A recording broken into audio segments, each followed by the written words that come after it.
नमस्कार साथियों, स्वागत है आप सभी का अपने परिवार सर्वज्ञ टेस्ट में।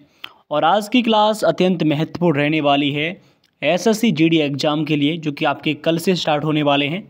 पहला प्रश्न आपके सामने है जो कि बहुत महत्वपूर्ण है। पहला क्वेश्चन, भारतीय राजनीतिक व्यवस्था में इनमें से कौन सा सर्वोच्च है? तो इनमें से हमारा जो संविधान है वो सबसे सर्वोच्च है, यानी कि ऑप्शन बी एकदम करेक्ट है। संविधान भारत का सबसे सर्वोच्च है। चलिए अगला प्रश्न नेक्स्ट। अगला प्रश्न साथियों आपके सामने, भारतीय संविधान पर सबसे अधिक प्रभाव किसका पड़ा है? भारत सरकार अधिनियम 1935, ब्रिटेन के संविधान का, संयुक्त राज्य अमेरिका के संविधान का, या फिर कनाडा के संविधान का? तो इनमें सही जवाब हमारा फर्क क्या है? भारत संविधान जो है हमारा, भारत सरकार अधिनियम 1935 का भारत के संविधान पर बहुत प्रभाव पड़ा, यानी कि ये ऑप्शन हमारा करेक्ट है। चलिए अगला प्रश्न बहुत महत्वपूर्ण आपके सामने, भारत की सबसे बड़ी बहुउद्देशीय नदी घाटी परियोजना कौन सी है? ऑप्शन ए दामोदर घाटी परियोजना, भाखड़ा नागल परियोजना, हीराकुंड परियोजना, या फिर चंबल घाटी परियोजना? तो भारत की सबसे बड़ी बहुउद्देशीय नदी घाटी परियोजना पर कौन सी हमारी, उसका नाम भाखड़ा नागल परियोजना। ऑप्शन बी हमारा करेक्ट है। चलिए अगला प्रश्न नेक्स्ट। निम्नलिखित में से किस नदी को उड़ीसा का शोक कहा जाता है? महानदी, ब्राह्मणी, वैतरणी, दामोदर? याद रखना ये प्रश्न बहुत महत्वपूर्ण आप सभी के लिए रहने वाला है। उड़ीसा का शोक सर महानदी को कहते हैं। इसका ऑप्शन ए हमारा करेक्ट है। चलिए आगे बढ़ते हैं। अगला प्रश्न आपके सामने, निम्नलिखित में से कौन सी नदी प्रारंभ में अरुणा नदी के, यानी कि अरुण नदी के नाम से जानी जाती थी? ऑप्शन ए सोन, कोसी, चंबल, यमुना? तो साथियों इसका सही जवाब क्या है, उसका उत्तर आपको देना है कमेंट सेक्शन में। इसका सही जवाब क्या है आपको उत्तर देना है कमेंट में। चलिए आगे बढ़ते हैं। अगला प्रश्न बहुत महत्वपूर्ण, लोकसभा को भंग करने की शक्ति किसके पास है? ऑप्शन ए प्रधानमंत्री, राष्ट्रपति, लोकसभा अध्यक्ष, भारत के मुख्य न्यायाधीश? तो लोकसभा को भंग करने की शक्ति किसके पास है? बहुत इजी क्वेश्चन है, इसका आंसर आप दे सकते हैं कमेंट में। चलिए आगे बढ़ते हैं साथियों। अगला प्रश्न नेक्स्ट, भारतीय संविधान का अनुच्छेद 21 क्या गारंटी देता है? ये प्रश्न बहुत इंपॉर्टेंट है, 100% आपके परीक्षा में कहीं ना कहीं देखने को मिलने वाला है ये प्रश्न। ऑप्शन ए समानता का अधिकार, जीवन और व्यक्तिगत स्वतंत्रता का अधिकार, शोषण के विरुद्ध अधिकार, या फिर धार्मिक स्वतंत्रता का अधिकार? याद रखना इस प्रश्न का बहुत इंपॉर्टेंट रोल आपकी परीक्षा के लिए है। इसका सही जवाब क्या होगा सर? बी ऑप्शन इसका करेक्ट रहने वाला है, जीवन और व्यक्तिगत स्वतंत्रता का अधिकार। ये हमारे आर्टिकल 21 में आता है। बात करें समानता का अधिकार, राइट टू इक्वलिटी, ये हमारा आप जानते हैं ये किस में है सर? ये विचार और अभिव्यक्ति। शोषण के विरुद्ध अधिकार, यानी किसी भी व्यक्ति के मानव तस्करी यानी उसके अंगों को बेचना, ये आर्टिकल 23 में आता है, आर्टिकल 23 में।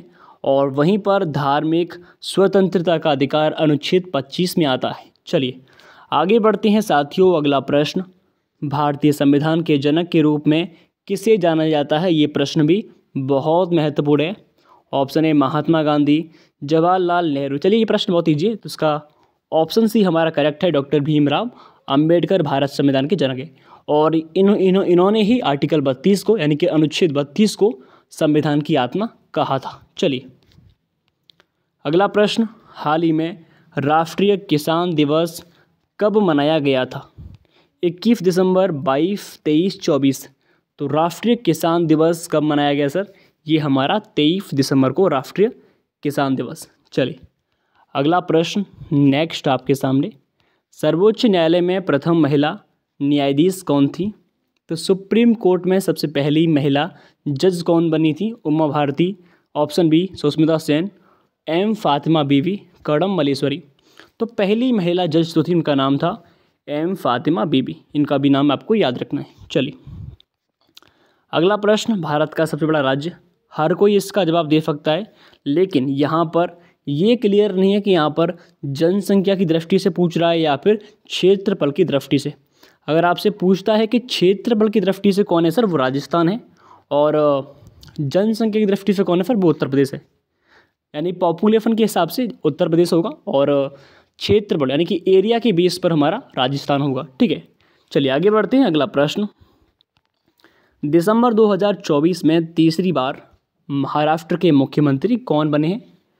ये प्रश्न बनता है बहुत इंपॉर्टेंट, तो याद रखना, तीसरी बार महाराष्ट्र के मुख्यमंत्री हमारे कौन बन चुके हैं सर? उनका नाम है देवेंद्र फडणवीस। ये तीसरी बार मुख्यमंत्री बन चुके हैं महाराष्ट्र के, इस बात को भी आपको याद रखना है। चलिए आगे बढ़ते हैं। अगला प्रश्न, 2024 में पुरुष Asia cup under-19 cricket team किसने जीता? भारत ने, पाकिस्तान, बांग्लादेश, श्रीलंका। तो 2024 में पुरुष एशिया कप अंडर-19 जो क्रिकेट है वो किसने जीता सर? इसका सही जवाब भारत, इसका करेक्ट आंसर रहने वाला है। चलिए अगला प्रश्न, 2024 में 34वें व्यास सम्मान से किसे सम्मानित किया गया? ये प्रश्न भी बहुत महत्वपूर्ण बनता है आपकी परीक्षा की दृष्टि से। तो याद रखना, हाल ही में कुछ महीने पहले ही 34वां व्यास सम्मान सूर्य बालाजी को मिला है भारत में। इस बात को आपको याद रखना है, नोट करके रखना है इस बात को।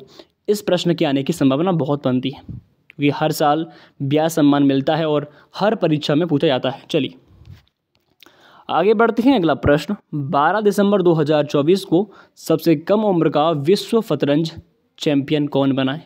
आपने कई बार देखा होगा रील वगैरह में, तो आप जानते हैं जो डी यानी डोमूराज गोकेफ जो हैं, हाल ही में 2024 के या फिर इस साल सबसे पूरे विश्व में कम उम्र के शतरंज खिलाड़ी बन चुके हैं। और इनसे पहले भारत के विश्वनाथ आनंद थे, जो कि हमारे देश के ही थे। अब वर्तमान में डी गुकेश इनका करेक्ट आंसर। चलिए अगला प्रश्न कहता है कि भारतमाला परियोजना का प्राथमिक उद्देश्य क्या है? जो भारत में भारतमाला परियोजना स्टार्ट की गई है, उसका उद्देश्य सर राजमार्गों को मजबूत करके एक नेटवर्क विकसित करना इसका उद्देश्य है। इस बात को आपको याद रखना है। चलिए अगले प्रश्न की ओर बढ़ते हैं। अगला प्रश्न कहता है, महिला जूनियर एशिया कप 2024 के फाइनल में भारत ने किस टीम को हराया था? तो हाल ही में अपनी जो महिला जूनियर एशिया कप जो है, इसमें हाल ही में चीन को लास्ट में हराया था। इस बात को आपको याद रखना है। चलिए अगला आगे बढ़ते हैं। भारत के संविधान का निम्न में से कौन सा आर्टिकल अस्पृश्यता का उन्मूलन करता है तथा किसी भी रूप में इसके आचरण का निषेध करता है? यानी कि अनटचेबिलिटी ऑफ इंडिया, भारत में जो अस्पृश्यता है उसको समाप्त कौन करता है? फिर आर्टिकल 17 जो है भारत का, वो हमारी अस्पृश्यता का अंत करता है। और बात करते हैं आर्टिकल 15 की सर। तो अनुच्छेद 15 में किसका वर्णन है, ये आप जानते हैं। तो आर्टिकल 15 बताना आपको कमेंट सेक्शन में। ठीक है, आर्टिकल 16 की बात करते हैं। तो आर्टिकल 16 में नौकरियों के लिए जो आरक्षण है वो आर्टिकल 16 में आता है। और आर्टिकल 18 में उपाधियों का अंत आर्टिकल 18 में है, ये आपको याद रखना है। चलिए आगे बढ़ते हैं। भारत के संविधान के आर्टिकल 1 में भारत को क्या कहा गया है? परिसंघ, महासंघ या फिर राज्यों का संघ? तो इसका डी ऑप्शन करेक्ट है। भारत के संविधान के आर्टिकल 1 में राज्यों का संघ कहा गया है। चलिए अगला प्रश्न, किस संविधान संशोधन अधिनियम द्वारा भारतीय संविधान में 9वीं अनुसूची जोड़ी गई थी? तो पहले वे संविधान संशोधन के माध्यम से आप जानते हैं भारत के संविधान में 9वीं अनुसूची जोड़ी गई। चलिए आगे बढ़ते हैं। निम्न में से कौन प्रसिद्ध सरोद वादक है? ऑप्शन ए शिव कुमार शर्मा, पंडित रविशंकर, अमजद अली खां, जाकिर हुसैन। तो दोस्तों हमारे जो सरोद वादक हैं उनका नाम है अमजद अली खां। ये प्रसिद्ध एक सरोद वादक हैं, इनका नाम आपको याद रखना है। और बात कर लें सर पंडित शिव कुमार शर्मा।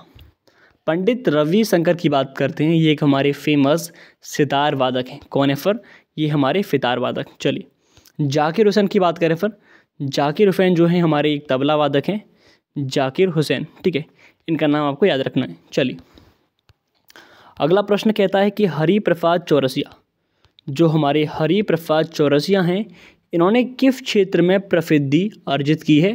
तो ये किस वादन से संबंध इनका? तो याद रखना हरिप्रसाद चौरसिया का संबंध सर हमारा बांसुरी वादक से है। ये एक प्रसिद्ध बांसुरी वादन है। चलिए अगला प्रश्न, भारतीय क्रिकेट टीम ने किस देश की टीम को हराकर 2011 में ICC ODI क्रिकेट विश्व कप जीता था। ये हमारा स्टैटिक जीके का पोर्शन है। तो 2011 की बात कर रहा है। 2011 में भारत ने श्रीलंका को हराकर वर्ल्ड कप जीता था, ये आपको याद रखना है। महत्वपूर्ण प्रश्न आपके सामने है। चलिए अगला प्रश्न कहता है, किसने भारत के लिए पहला व्यक्तिगत ओलंपिक पदक जीता था? तो पहली बार किसने भारत के लिए पहला व्यक्तिगत ओलंपिक पदक जीता? तो इनका सही जवाब खासाबाद यादव जो है, इन्होंने व्यक्तिगत रूप से पहला ओलंपिक पदक जीता भारत के लिए। ठीक है, चलिए आगे बढ़ते हैं। देखिए, श्योक, गिलगित और जास्कर किसकी प्रमुख सहायक नदियां हैं? महानदी, सिंधु नदी, गोदावरी, ब्रह्मपुत्र। तो श्योक है, गिलगित है, जास्कर है, ये तीनों पर्वत श्रेणियाँ जो नदियां हैं हमारी, वो हमारी सिंधु नदी की नदियां हैं।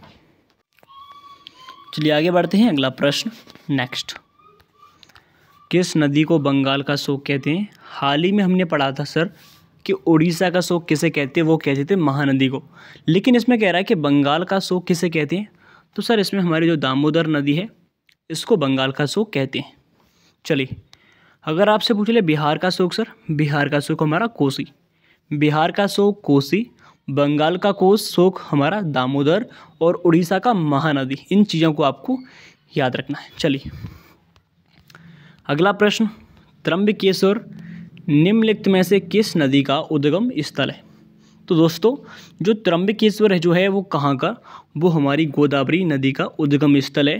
त्र्यंबकेश्वर नासिक महाराष्ट्र से हमारी गोदावरी नदी निकलती है, इस बात को भी आपको याद रखना है। चलिए, फसल उत्सव नवन्ना भारत के किस राज्य में मनाया जाता है? तो नवन्ना कहाँ का सर? नवन्ना जो हमारा तमिलनाडु राज्य का है, इसको भी आपको याद रखना है। महत्वपूर्ण प्रश्न आपके सामने है। चलिए आगे बढ़ते हैं। सलेश त्यौहार किस राज्य में मनाया जाता है? तो सलहेस कहाँ का सर? सलहेस हमारा बिहार का है, एक फेमस फेस्टिवल है सलहेस। चलिए, पंडित भजन सोपारी जिनका 2022 में निधन हो गया, वो किस संगीत वाद्य यंत्र से प्रसिद्ध वादक थे? तो पंडित भजन सोपारी एक महत्वपूर्ण नाम आपके सामने है, फंतूर वादक, इनका हाल ही में निधन हुआ था, इसको भी आपको याद रखना है। चलिए, ख्वांग किस राज्य का एक पारंपरिक संगीत वाद्य यंत्र है? ख्वांग कहाँ का सर? ख्वांग हमारा मिजोरम का एक फेस्टिवल है, एक संगीत वाद्य यंत्र है। ठीक है, चलिए, किस देश को सफ़ेद हाथी की भूमि कहते हैं? ये प्रश्न बहुत इंटरेस्टिंग बनता है और एग्जाम की दृष्टि से महत्वपूर्ण भी बनता है। तो सफ़ेद हाथी की भूमि कैसे कहते हैं? फिर थाईलैंड को सफ़ेद हाथी की भूमि कहा जाता है। चलिए, भारत के पड़ोसी देश भूटान की आधिकारिक भाषा कौन सी है? तो भूटान की कहा है सर? भूटान की जो हमारी नगुल्ट्रम जो है यहाँ की लैंग्वेज है। चलिए, विश्व का प्रथम नगर जहाँ पर परमाणु बम गिराया था उसका नाम था हिरोशिमा। जापान का एक शहर है, इसका नाम हिरोशिमा है, यहाँ पर सबसे पहले परमाणु बम गिराया गया था। चलिए, अंतर्राष्ट्रीय समझौता मॉन्ट्रियल प्रोटोकॉल किसके लिए होता है? वो होता है हमारा ओजोन परत के लिए मॉन्ट्रियल प्रोटोकॉल होता है, 16 सितंबर 1987 को होता है। ठीक है, चलिए आगे बढ़ते हैं। RPF का गठन कब हुआ? इसका आंसर आपको देना है कमेंट में। प्रथम भारतीय उपग्रह आर्यभट्ट कहाँ से लॉन्च किया था? तो किसकी सहायता से किया, उसको आंसर आपको कमेंट में देना है। प्रस्तावना के अनुसार अंतिम शक्ति किसके पास, किसके हाथों में होती है? तो वो राष्ट्रपति के हाथों में होती है अंतिम शक्ति। सी ऑप्शन करेक्ट रहेगा इसका, राष्ट्रपति इसका करेक्ट आंसर रहने वाला है। चलिए आगे बढ़ते हैं। अगला प्रश्न, इसका आंसर आप दे देना कमेंट में। ठीक है, ये आपके सामने ऑप्शन है। आगे बढ़ते हैं। धार्मिक त्योहार डांडिया जो है किस राज्य में हर्ष और उल्लास के साथ मनाते हैं? तो डांडिया कहाँ का सर? ये हमारा गुजरात का डांडिया एकदम करेक्ट आंसर है इसका। चलिए, 8000 मीटर से यानी कि ऊंची चोटियों को 5 चोटियों को फतेह करने वाली, उनका नाम था प्रियंका मोहिते। इन्होंने 5 चोटियों को फतेह किया है जो कि 8-8 हज़ार मीटर से ऊंची थी। चलिए, राजस्थान का लोक नृत्य जिसे सपेटा डांस भी कहते हैं, इसका नाम कालबेलिया इसका करेक्ट आंसर है। कालबेलिया डांस को हम विश्व धरोहर की सूची में शामिल भी किया गया है, इसको भी आपको याद रखना है। चलिए, अब यहाँ पर इसको समाप्त करते हैं क्लास को। ठीक है, इनका आंसर आपको देना है कमेंट सेक्शन में। बाकी जो प्रश्न है, बाकी प्रश्नों का उत्तर आपको कमेंट में देना है। चलिए, जय हिंद जय भारत। ये क्लास आपको कैसी लगी? धन्यवाद आपका।